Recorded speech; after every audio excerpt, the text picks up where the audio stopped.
I've come to this Japanese Peace Pagoda to talk to you about one of the most exciting game releases of 2025. We're going to be breaking down the Ghost of Yotei trailer and talking about some of the things that I think might be included in the game so you can prepare yourself to experience a whole new period of Japanese history.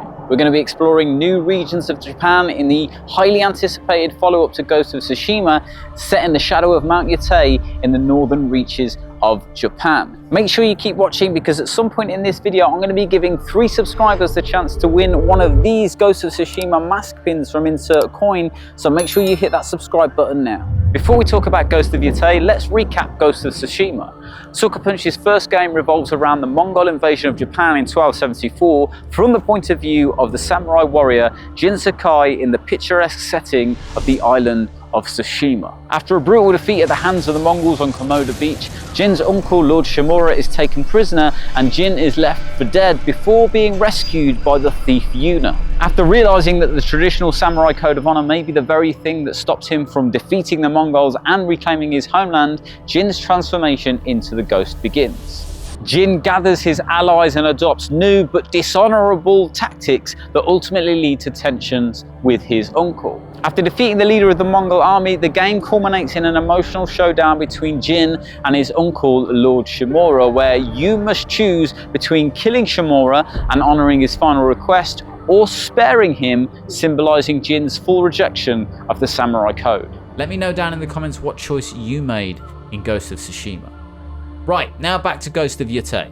Ghost of Yotei takes place in 1603, over 300 years after the Mongol invasion. 1603 is an important date in Japanese history because it marks the start of the Edo period, where the majority of Japan was unified under the rule of the Tokugawa shogunate led by Tokugawa Ieyasu. However, the trailer says this: "We are beyond the edge of Japan." Although Japan was largely unified, the northern regions, including Hokkaido, were not fully integrated under the shogunate's rule, hence beyond the edge of Japan, both in terms of the control and influence of the Tokugawa shogunate. Mount Yotei, also known as Izo Fuji because of its resemblance to Mount Fuji, and the northern regions of Japan were occupied and controlled by the Ainu, who were the indigenous people to Hokkaido. They viewed the mountain as a sacred place and it featured heavily in many of their spiritual practices. I think it's really likely that we're going to see the Ainu in the game, and possible even that our new protagonist is one of the Ainu, or at least fighting on their behalf, but more on that in a minute. People come north to disappear. In 1603, there were no permanent Japanese settlements in and around Mount Yotei, but it was frequented by Ainu hunters and traders. Between 1548 and 1616, Matsumae Yoshihiro played a significant role in establishing control over the southern part of Hokkaido. In 1604, he was granted the Matsumae domain and essentially acted as an intermediary between the Ainu and the people of mainland Japan in terms of relations and trade. This is yet more evidence that our main protagonist could in fact be part of the Ainu and is looking to avenge the poor treatment of her people by the Matsumae clan and the Tokugawa shogunate. If that's our protagonist, that could mean our antagonist is in fact Matsumae Yoshihiro himself. Matsumae built trade posts in southern and central Hokkaido, but it remained largely Ainu territory. These trade posts may be exactly what we're seeing in the trailer. If the game's not being too particular about dates or fast forwards in time, we may even get to see Matsumae Castle, which was built in 1606 and served as the military headquarters for the Matsumae clan, symbolizing their formal control over southern Hokkaido and their increasing influence over the Ainu people.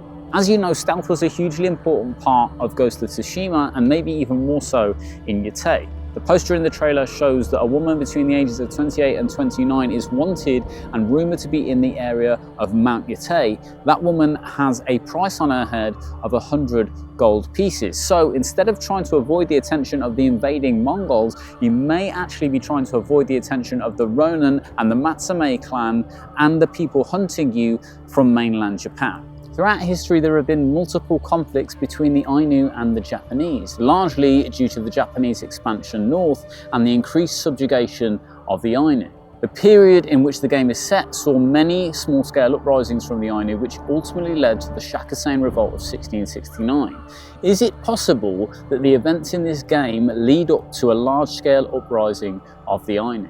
Very quickly, let me tell you how you can win one of those Ghost of Tsushima mask pins from Insert Coin that I showed you earlier on in the video. It's super simple. All you need to do is make sure you hit that subscribe button and let me know down in the comments your favorite Ghost of Yotei theory. The trailer also features this wolf. Now, wolves have been extinct in Japan since about 1905, but the period in which the game is set, wolves did exist, and in fact Hokkaido had its very own species of wolf called the Izo or Hokkaido wolf. The big question, of course, is it going to be friend or foe? In the trailer, it looks like the protagonist is at risk from the wolf, but just imagine for a second that in the game you had a semi-tame wolf that you could direct to go and attack your enemies for you in the same way that Kratos directs Atreus to fire arrows in the God of War series. It is possible, of course, that the wolf is just symbolizing that in this game you're acting as a lone wolf, unlike in Ghost of Tsushima, where one of the big tasks was to go and rally your allies. In the final sequence of the game, we see a range of weapons that are going to be available to you, including a gun. Yes, a gun. I know that might seem at odds with the time, but guns have actually been around in Japan since 1543, when a Portuguese ship drifted ashore and introduced guns to Japan for the first time. For those of you that have seen the TV series Shogun, you'll be really familiar with the period directly preceding the Edo period that Ghost of Yotei is set in. If you haven't seen it, I really recommend it because it's going to be the perfect aperitif to playing Ghost of Yotei. It also might be an indication that we may start to see some of the Western influence coming into Japan from both the Portuguese and the British. The big question on everyone's mind, of course, is will Jin return? Now, the distance between Ghost of Tsushima and Ghost of Yotei in terms of time indicates that you're probably not going to see Jin unless he's figured out the secret to eternal youth from one of those hot springs that he frequented so much in the game. But that doesn't mean the legacy of Jin is dead. It is possible that in this game, the Ghost of Yotei could learn about Jin through lessons passed down from generation to generation, so she can perfect becoming the Ghost of Yotei in the same way that Jin perfected becoming the Ghost of Tsushima. Now, finally, it seems that we're still in a position where we have to justify why it's possible to have a female lead character in a video game. And I know there's going to be some people piping up saying, it's not that she's female, that's not the problem, it's the fact that she's a samurai and that's not historically accurate and that's all we want from video games, regardless of whether it's entertaining.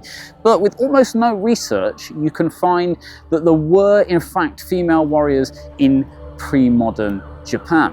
Onimusha refers to female warriors who were part of the Bushi or warrior class in Japan, and they often fought alongside male samurai and were trained in the use of a whole range of different weapons. History aside, this is fundamentally a work of fiction, so questioning the gender of the protagonist is largely irrelevant. But if you don't like the thought of playing as a female character, I recommend you just leave the game and maybe go and watch a good movie. I've got some recommendations for you. You could choose from Kill Bill, Terminator, Ghost in the Shell, Mulan, Black Widow, Tomb Raider, Atomic Blonde, Prey, The Hunger Games, or if you fancy something a little bit lighter, you could watch Miss Congeniality. Ghost of Yotei is being released as a PS5 exclusive in 2025, and remember, if you want your chance to win one of those Ghost of Tsushima mask pins from Insert Coin, hit the subscribe button now and let me know your favourite Ghost of Yotei theory down in the comments. I'll see you on the next one.